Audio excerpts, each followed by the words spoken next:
Part 4. You will hear a lecture about passion fruit production in Indonesia. Listen carefully and answer questions 31 to 40. Today, I'll be discussing the significance of passion fruit farming in Indonesia, its influence on the economy, and how it compares with other countries that grow the fruit commercially. Let's begin with the growing conditions. You might assume that tropical fruit, like passion fruit, would flourish in coastal areas. But in fact, that's not the case. In Indonesia, passion fruit can only grow successfully at a certain altitude. Specifically, it needs to be planted in areas that are at least 800 meters above sea level. This elevation offers the right balance of sunlight and cooler air, which are essential for healthy growth. Although some people believe that fertile valleys would be ideal for farming, the passion fruit actually performs better in mountainous terrain with less humidity. Over the last few years, there's been a noticeable increase in the volume of passion fruit being harvested. Many farms in Western Java, in particular, have reported significantly higher yields compared to the past. This change hasn't come about randomly. It's largely the result of improved cultivation techniques, access to better seedlings, and some degree of government assistance for small farmers. Of course, some regions have experienced declines due to poor management, but nationally, the trend has been largely positive. And while it may seem like the output has simply held steady, the actual statistics show a marked rise in yield. That being said, it's important to note that this increase hasn't been consistent across the board. In some areas, there has had a negative impact on production. Passion fruit is quite delicate and doesn't respond well to sudden shifts in climate.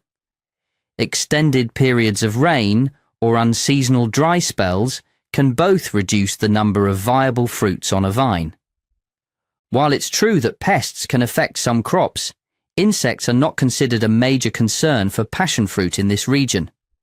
Likewise, irrigation isn't the main issue, as most plantations receive adequate water supply through natural rainfall. Now let's take a brief look at Kenya, where an interesting development has taken place. Until a few years ago, their passion fruit season was fairly limited. But thanks to recent innovations in greenhouse farming and irrigation control, fruits can now be grown throughout the whole year. This is a big step forward for farmers there, as it allows for more stable income and continuous export opportunities, regardless of the season. While some improvements in Kenya have focused on boosting fruit size or reducing the harvest time, those have been secondary. The year-round cultivation remains the most impactful breakthrough. In contrast, New Zealand faces a few hurdles with its passion fruit exports. One particular problem is the appearance of colour fading. Even though the fruit may still taste fine, after being stored for a certain time, its skin can lose its vibrant colour and look less appealing. Exporters often find that by the time the fruit reaches overseas markets, it looks less fresh, which can affect its sale price. Contrary to what some might think, the issue isn't really about insufficient supply. In fact, production levels are adequate. And while delays in transportation can cause issues for some fresh goods, that's not the dissatisfaction here. Now, moving on to consumer preferences. In Western countries like Germany and the UK, passion fruit is becoming increasingly popular. One of the main reasons for this is that it is additive-free. In other words, the fruit doesn't need artificial colorings or preservatives to stay fresh or taste good. This natural quality appeals to health-conscious consumers who prefer cleaner labels and fewer chemicals in their food. Some buyers may also be drawn to its sweetness or its relatively large size, but those characteristics are more secondary. The absence of chemical additives is what really sets it apart in the market. Despite this rising demand, Indonesian exporters have sometimes faced shortages. In recent years, one major issue has been unstable price levels. Prices prices tend to fluctuate frequently, making it hard for farmers to plan their planting seasons with confidence. When prices are low, they may decide not to grow the fruit at all, and when prices rise, it's often too late in the season to start. It's not due to young trees either, as most plantations are well established and mature. And labour availability, while important, hasn't posed a major problem in these regions. Another country we should revisit is New Zealand. When we compare their situation to Kenya, we find a different limitation. While Kenya can cultivate year-round, New Zealand's growing season is much more restricted.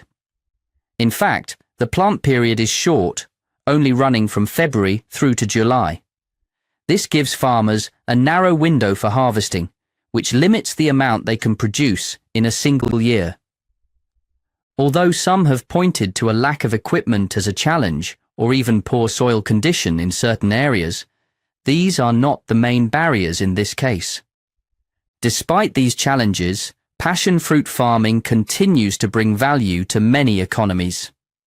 In Indonesia, while some of the harvest is sold in local markets, it's estimated that over 95% of the produce is exported, particularly to regions like South America, where it's used in juices, desserts, and even cosmetics. Finally, let's consider the socio-economic effects of this industry. Because passion fruit farming is relatively labour-intensive, it can provide jobs for a sizable workforce, particularly in rural communities where employment opportunities are often limited. And aside from creating work, the expansion of the industry can improve the use of land. Regions where passion fruit is grown were previously underdeveloped or used inefficiently. Now, they're being turned into productive agricultural zones, boosting both local income and national exports.